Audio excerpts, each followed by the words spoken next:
It's time to test your trivia skills. Just how much you know about the shows that thrill. Will you be at the top of the game today? Or will you just wish it all went away? You never know when it's trivia time.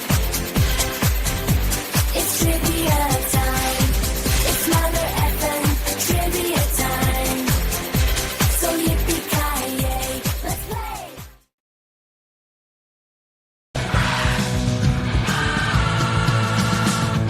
Savior of the Nostalgiaverse! He saved every one of us! Knows every dad joke known to man! This trivia quiz has been given a rating of 2 out of 5 Thrash Pondos. That means there's only going to be a handful of toughies. All right. 2 out of 5 Thrash Pondos. We can do this, right? We can do this. Only a handful of toughies.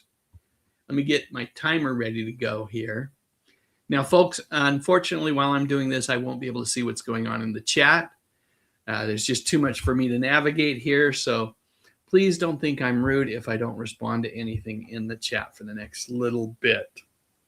I'm going to be focusing on the trivia.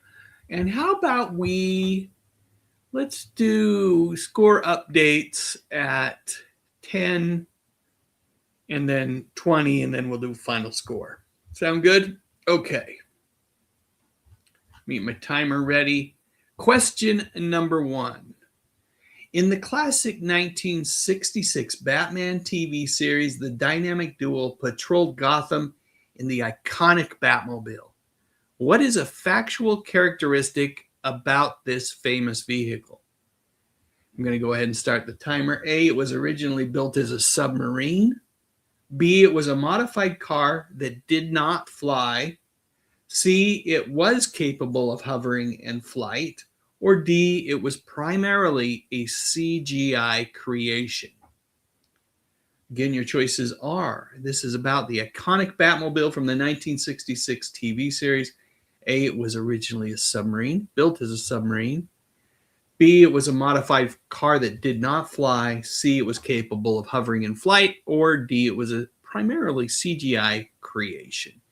And your correct answer is B. It was a modified car that did not fly. The vehicle was actually a customized 1955 Lincoln Futura concept car that stayed firmly, ever so firmly, on the ground. We didn't need the Batmobile to fly because we had the Bat copter, and then, of course, in later movies and things, we had the Bat wing.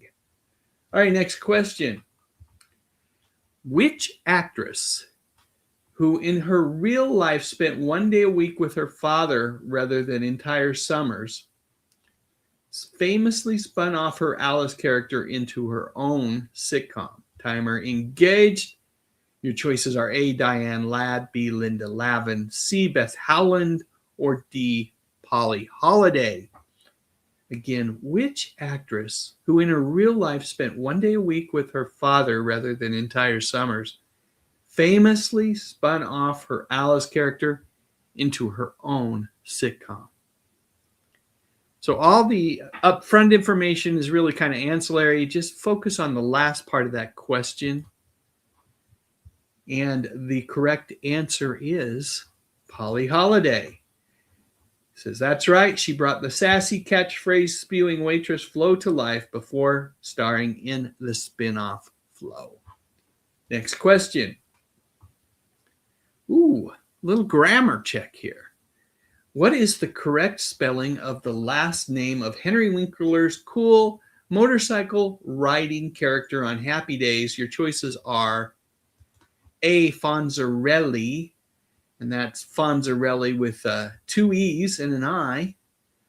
B, Fonza, F-O-N-Z-A. C, Fonzarelli with an A, a single R, an E, and a single L and an I. Or D, Fonzarelli with an A, a single R, an E, a double L, and an I. Okay.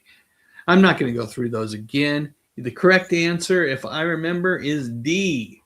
Fonzarelli with the double L. Arthur Fonzarelli is the precise spelling for the character universally known as the Fonz.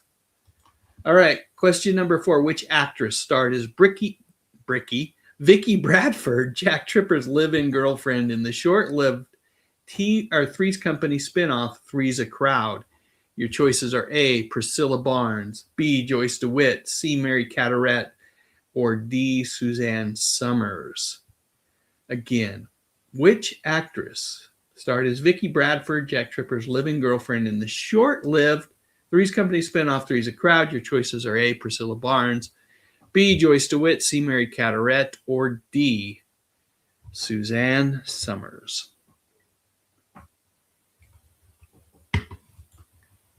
Correct answer is Mary Carteret. She played the flight attendant who moves in with Jack above his bistro. Question number 5. In the Andy Griffith Show, Sheriff Andy Taylor kept the peace in which idyllic, fictional North Carolina town? This is an easy one, right? This is the equivalent of a free space. Your choices are A, Mount Airy, B, Hooterville, C, Walnut Grove, or D, Mayberry. Again, the question is, in the Andy Griffith Show, Sheriff Andy Taylor kept the peace in which idyllic, fictional North Carolina town? And your choices are A, Mount Airy, B, Hooterville, C, Walnut Grove, or D, Mayberry. Take the timer off the screen here. Correct answer is D, Mayberry. This friendly town became a cultural symbol of nostalgic small-town America. It sure did. And Mount Airy, for those folks who don't know, is an actual town. It's not fictional. It's Andy Griffith's birthplace. Very fun place to visit. Number 6, in the original Star Trek series, crew members wearing what color uniform were notoriously the most likely to die on away missions? Your choices are A, green, B, blue, C, gold, or D, red. Again, the question is, in the original Star Trek TV series, crew members that are wearing what color uniform shirt were notoriously the most likely to die on an away mission? Your choices are A, green, B, blue, C, gold, or D, red. And the correct answer is red shirt. You didn't want to be a red-shirted crew member, that's for sure. Security and engineering personnel wore this color and frequently met unfortunate ends to establish the danger of the episode. All right, question 7. What was the profession of Genie's master, Tony Nelson, in I Dream of Jeannie? Was he A, commercial pilot, B, an architect, C, an advertising executive, or D, an astronaut? Question 7 is, again, what was the profession of Genie's master, Tony Nelson, in I Dream of Jeannie? Was he A, commercial pilot, B, an architect, C, an advertising executive, a madman, if you will, or D, an astronaut? Correct answer is astronaut. He discovered her bottle after his capsule washed up on a deserted beach. If you've ever watched the opening credits for the show, you knew the answer to that question. Number 8, what was the profession of the family patriarch Mike Brady on The Brady Bunch? Timer engaged. Your choices are A, accountant, B, architect, C, lawyer, or D, doctor. Again, the question is, what was the profession of the family patriarch Mike Brady on The Brady Bunch? Choices are A, accountant, B, architect, C, lawyer, or D, doctor. Let me go ahead and take the timer off the screen. I'm sure you all have gotten this one. Correct answer is B, architect. He designed buildings and famously the split-level home that the blended family lived in. Question number 9. Here's one of the tougher questions. On Gilligan's Island, what was the skipper's actual real name? Your choices are A, Jonas Grumby, B, Roy Hinckley, C, Willie Gilligan, or D, Thurston Howell. You're going to have to process of eliminate this. If you apply process of elimination, it isn't that difficult of a question, I think. All right, again, your choices are for the skipper's actual real name: A. Jonas Grumby, B. Roy Hinckley, C. Willie Gilligan, or D. Thurston Howell. Correct answer is Jonas Grumby. The name was established in the pilot episode, but rarely used during the series run. Question number 10. Who created, wrote for, and hosted the sci-fi anthology series The Twilight Zone? Your choices are Alfred Hitchcock. I'm still on the last question. Alfred Hitchcock.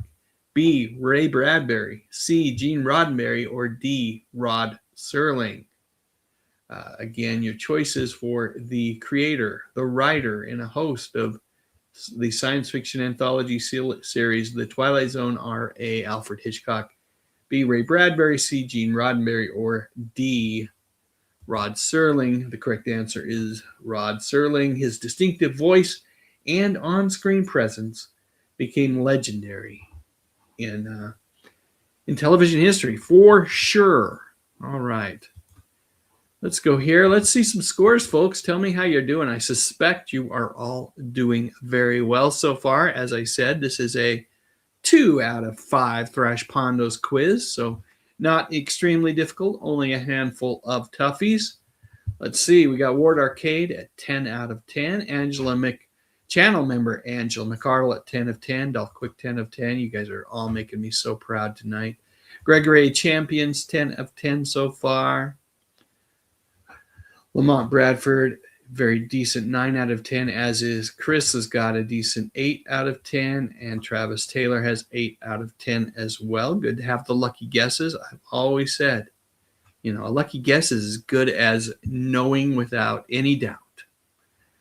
Karen Lester's 8 out of 10. Uncle Paul is 10 out of 10, though I hit the wrong key for the Mayberry one. Oh, my goodness, that. Got to be careful, Uncle Paul. Got to be careful. Anyone else want to put their score in before we keep a rolling?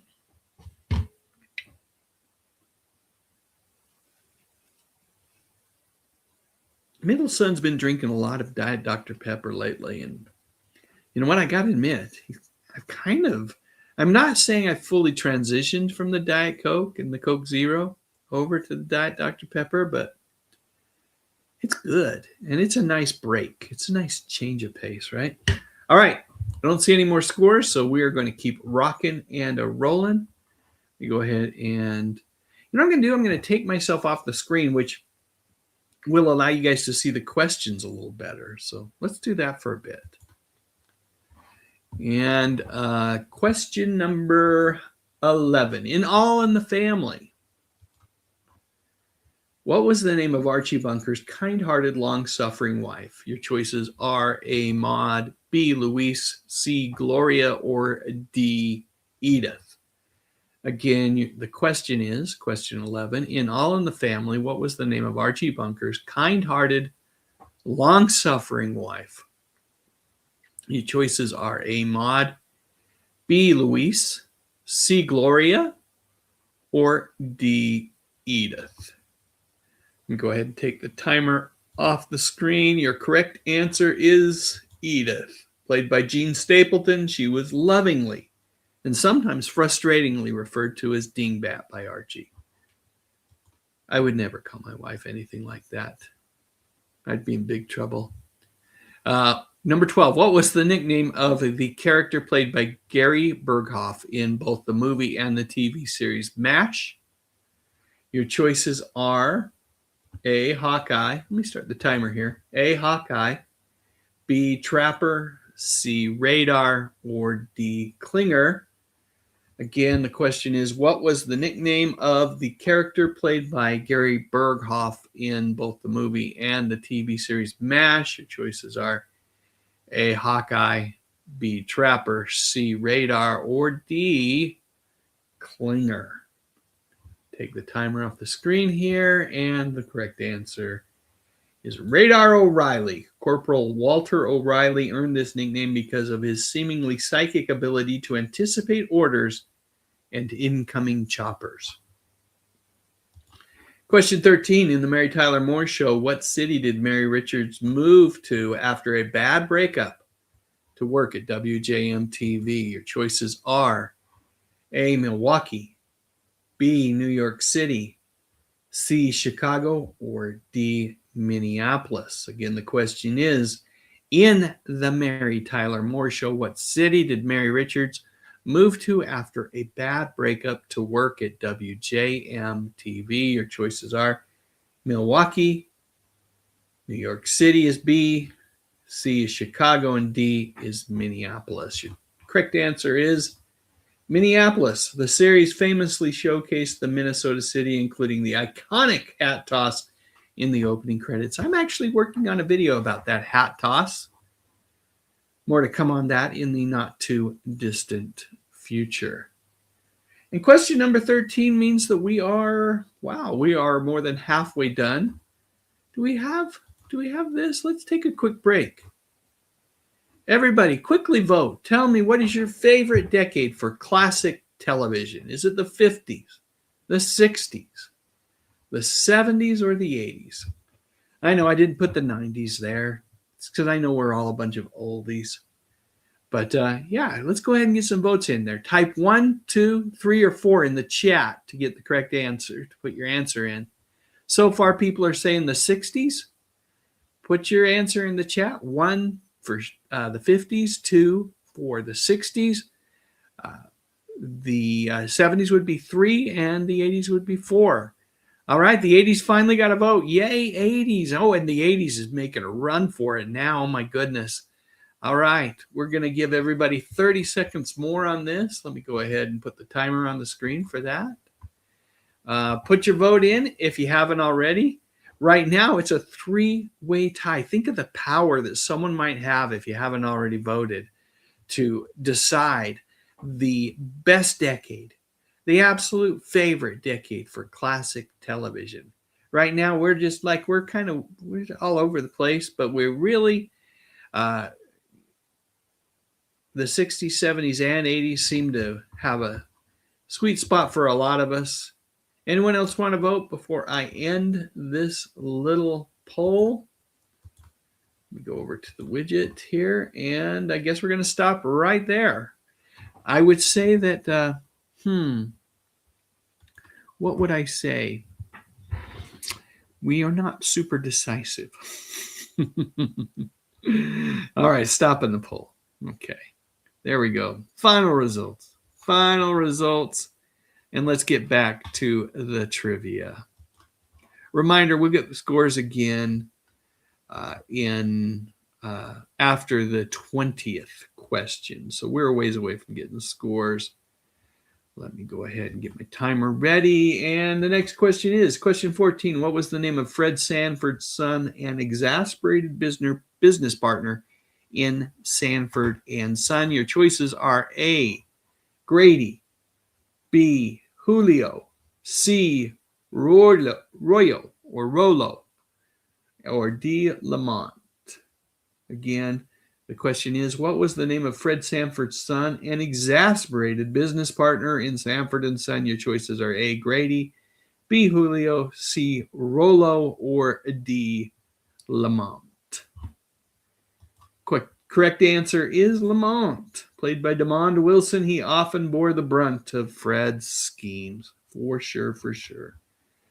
Question 15. What exclamation made Jimmy Walker's character J.J. Evans a pop culture phenomenon in the 1970s series Good Times? Your choices are A is A, B is Dynamite, C is Looking Good, or D, What You Talk About. So your choices again are for, this is J.J. Evans, played by Jimmy Walker's catchphrase. A is A. B is Dynamite. C is Looking Good. Or D is What You Talking About. All right, correct answer is, of course, Dynamite. This catchphrase became one of the most recognizable television quotes of the decade. Question 16. In the 1980s sitcom Cheers, what was the name of the bar's owner and former relief pitcher? Your choices are A, Sam Malone, B, Cliff Clavin, C, Fraser Crane, or D, Norm Peterson. Again, the question is, In the 1980s sitcom Cheers, what was the name of the bar's owner and former relief pitcher? Your choices are A. Sam Malone, B. Cliff Clavin, C. Fraser Crane, or D. Norm Peterson. Hey, Norm! Correct answer is Sam Malone, played by Ted Danson. He was the charming former Red Sox pitcher running the Boston bar. Question 17. Which character on The Golden Girls was famous for telling rambling, nonsensical stories about her hometown of St. Olaf? If you weren't a Golden Girls fan, I know you were, Justin, but if you weren't a Golden Girls fan, you might not know the answer to this question. Let me start the timer. Your choices are A. Blanche Devereaux, C. Sophia Petrillo, B. Sophia Petrillo, or C. Rose Nyland, or D. Dorothy Zbornik. Okay. What's it going to be? Who was famous for telling her nonsensical stories about St. Olaf? Was it A. Blanche, B. Sophia, C. Rose, or D. Dorothy? Correct answer is Rose. Played by Betty White, her naive Minnesota farm stories often tested her roommates' patience. Indeed, they did. 18.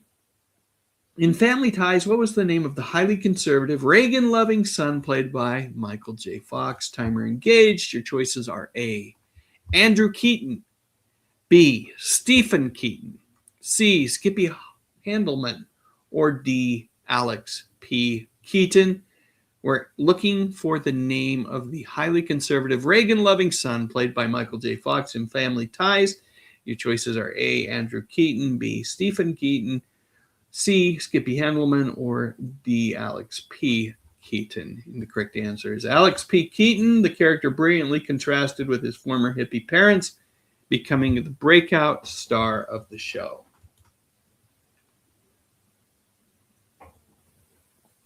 All right. Number 19. What were the last names of the two stylish detectives in the 1980s crime drama Miami Vice?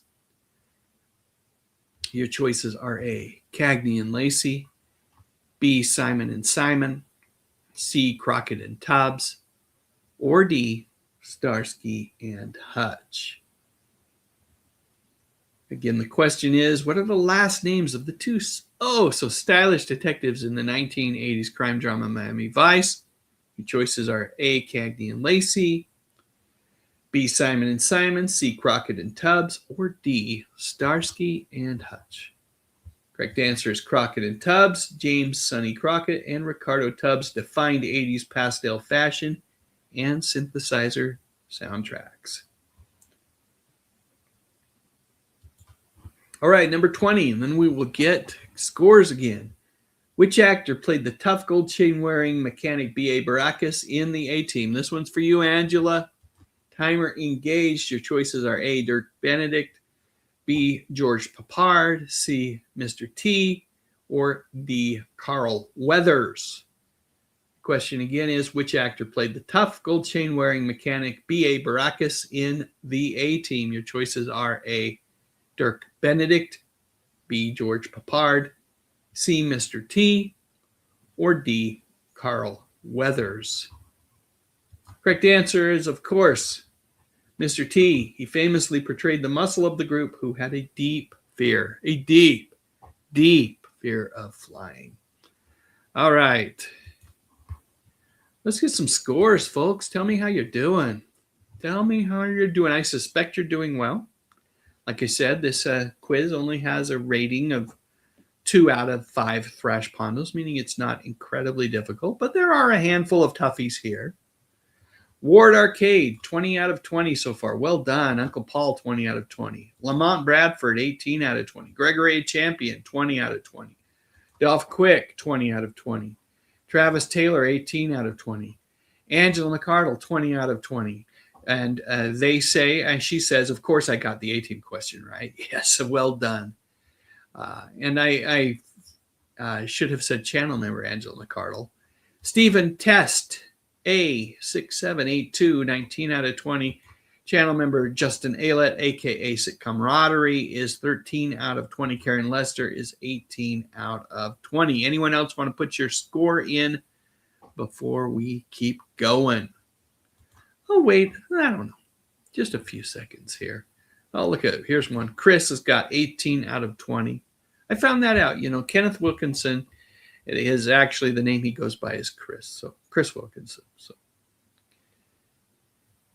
And channel member John Collins says over 80%. Does Bob know he has a rating system named after him? He does not. This is new, recently devised rating system that I will use going forward when I do trivia to let you guys know what you're in store for. It can be anywhere from 1 to 5 Thrash Pondos. I don't think you'll ever see a trivia quiz from me that is 5 Thrash Pondos. That means it's actually probably a little bit tougher than Bob's Thrash Pondos quizzes himself. You probably won't even see a quiz from me that is 4 Thrash Pondos. You're probably going to see a lot of 2, and on days when I'm feeling particularly onerous, maybe a 3 Thrash Pondo quiz. Uncle Paul says, I can't believe how many of these shows I watch every day. As do I, Uncle Paul, as do I. Kindred spirit, my friend. We are kindred spirits, and I truly, truly love your channel. Folks, if you have not subscribed to Uncle Paul's channel, Uncle Paul's Beatles Pop Playhouse, if you're thinking, you know what, I'm not that huge of a Beatles fan, I don't need to go subscribe to Uncle Paul's channel, you do. You do. I enjoy the Beatles. I'm a fan of a lot of their songs, but they're not like a band that I go out and buy a lot of albums of, that kind of thing. But I adore Uncle Paul's channel. All right, so subscribe. Do it. I could sit here and wait while you do, but I won't. But you should do it, definitely. All right, let's finish up. Let's get these last 5 questions done, and we'll get final scores and call it a night. All right, next question. 21. What type of luxury sports car? This is another toughie, really. Did Thomas Magnum famously drive around Hawaii in Magnum PI? Your choices are: A, was it a Porsche 911? B, a Chevrolet Corvette? C, a Lamborghini Countach? Is that how you say that? Countach? Or a D, a Ferrari 308 GTS? So your choices again are, I'm just going to say the brands here. A, a Porsche. B, a Chevrolet, a Chevy. C, a Lamborghini. Or D, a Ferrari. What do you think? Correct answer is a Ferrari 308 GTS. The bright red Italian sports car owned by Robin Masters was heavily featured throughout the series. Next question. Number 22. In the 80s action series Knight Rider, what was the acronym for the artificially intelligent, self-aware Pontiac Trans Am? Your choices are KARR, car, or that's A. B is Kit, KITT. C is Auto, AUTO, or D is HAL, HAL. You can process of eliminate this one as well, I think. Down to 2, probably. Choices again are A, car, B, Kit, C, Auto, or D, HAL. What was the car's name in Knight Rider? Your correct answer is, of course, Kit. It stands for Knight Industries 2000, Michael Knight's indispensable partner. Question number 23. Who played the eccentric, magic-loving, Mel Torme-obsessed Judge Harry Stone on Night Court? Your choices are A, Harry Anderson, B, John LaRoquette, C, Richard Mall, or D, Marky Post. Again, the question is, who played the eccentric, magic-loving, Mel Torme-obsessed Judge Harry Stone on Night Court? And the correct and the choices are A, Harry Anderson, B, John LaRoquette, C, Richard Mall, or D, Marky Post. Go ahead and take the timer off the screen. Correct answer is Harry Anderson. Anderson, an actual magician in real life, infused his own personality into the beloved television judge. Speaking of John LaRoquette, folks, there is a TV show that he did a few years back before the Night Court reboot that was called Me, Myself, and I. It was on CBS and it lasted less than 10 episodes. Man, did I love that show. I really loved. We talk about how there aren't any good TV shows on anymore. That was a good TV show. And it didn't last. The ratings weren't good. It was too sweet. It was too sentimental. It was too good-natured. And people didn't tune in. Speaking of CBS and television shows, the latest is there's a couple of shows that I really like over on CBS. One is Ghosts. And they have made the decision to renew Ghosts for the next season, but not bring it back until they're going to bring it back as a mid-season replacement. They're going to have two specials. They're going to have I believe, a Halloween special. You gotta. And then a Christmas special. And then episodes in earnest will begin sometime after the new year in 2027. So that kind of makes me sad. I love Ghosts. And even another thing that makes me sad is Matlock. They are renewing it, but they're not bringing it back until 2027 after this season ends. So a couple of shows on CBS that I don't know if they're making the right decisions with them. They certainly didn't with Me, Myself, and I. All right, we go ahead and put the quiz back on the screen here, and we'll get the final two questions done. One is number 24. Second to last question. Which actress starred as the titular superhero in the 1970s live-action series Wonder Woman? Your choices are A. Farrah Fawcett, B. Jacqueline Smith, C. Linda Carter, or D. Lindsay Wagner. The question is, again, which actress starred as the titular superhero in the 1970s live-action series Wonder Woman? Your choices are A. Farrah Fawcett, B. Jacqueline Smith, C. Linda Carter, or D. Lindsay Wagner. Go ahead and take the timer off the screen. Correct answer is, of course, Linda Carter. Her portrayal of Diana Prince, Wonder Woman, remains one of the most iconic, one of the greatest comic book performances, definitely on TV of all time. Okay, and last question. Last question for the evening in the Dukes of Hazzard. What was the name of the Duke boys? You notice how AI help me generate this trivia quiz, how they love to say iconic. Iconic is just a word that if you see any sort of article where they're using iconic a lot, you know that was generated with AI. Anyway, in the Dukes of Hazzard, what was the name of the Duke boys' iconic orange 1969 Dodge Charger? Your choices are A. Dixie, B. General Lee, C. the Bandit, or D. the Bossmobile. Bossmobile. I like that. All right. Question again is, in the Dukes of Hazzard, I'm not going to say iconic again. Oops, I just did. But anyway, in the Dukes of Hazzard, what was the name of the Duke boys' orange 1969 Dodge Charger? Your choices are A. Dixie, B. General Lee, C. the Bandit, or D. Bossmobile. Correct answer is Bossmobile. No, just kidding. It's the General Lee. Bo and Luke Duke famously jumped this vehicle over creeks and ravines to escape Boss Hogg. Yes, they did. And more often than Boss Hogg, it was Sheriff Roscoe P. Coltrane, right? Okay. Well, there we go. We got 25 out of 25.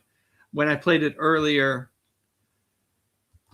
I got 25 out of 25 as well, and that's how I knew that it was either a 1 Thrash Pondo out of 5 or a 2 Thrash Pondo out of 5, because I did feel like there was a handful of toughies in there.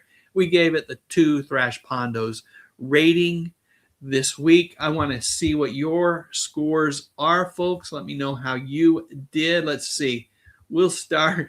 Oh, wait, I like this. Ward says, too bad they didn't call it the Hog Hopper. I like that. And Chris Charity says, iconic is an iconic word. That's funny. Yes. Channel member Justin Ayla says it sounds like politicians using the word historic. Yes, so true. Anyway, here's the scores. Ward Arcade, 25 out of 25. What a night, Ward. And channel member Angela McArdle, look at that, 25 out of 25 despite being sick. Well done, Angela. Did better than I thought, considering I'm on some good old Some very good cold medicine. Lamont Bradford got 22 out of 25. Uncle Paul got 25 out of 25. Karen Lester, 22 out of 25.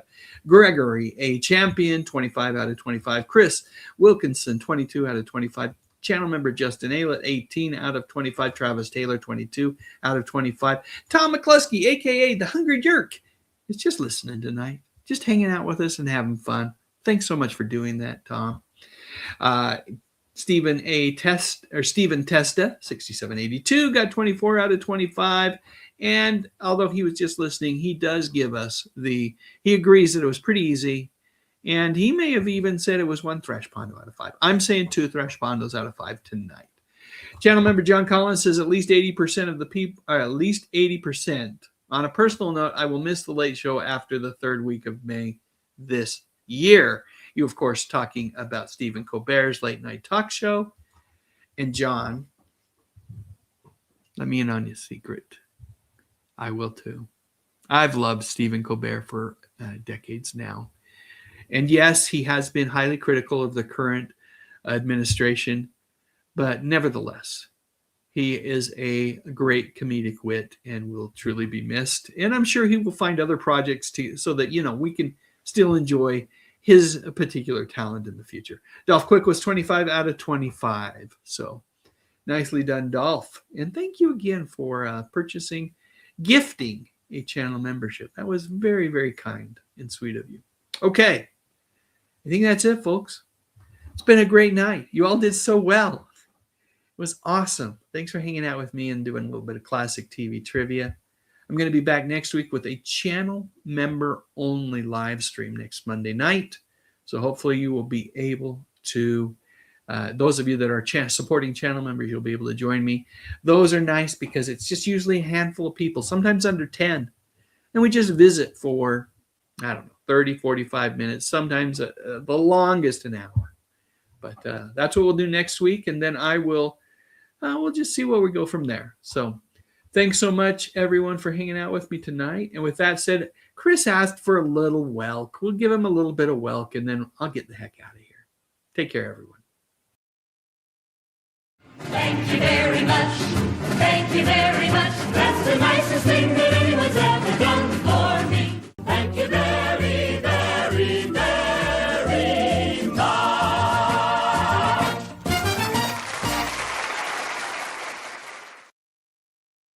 Don't be a joker.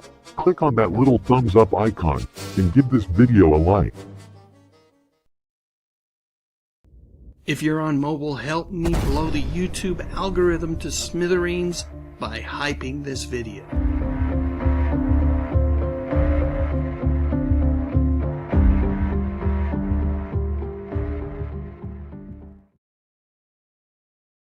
You are special.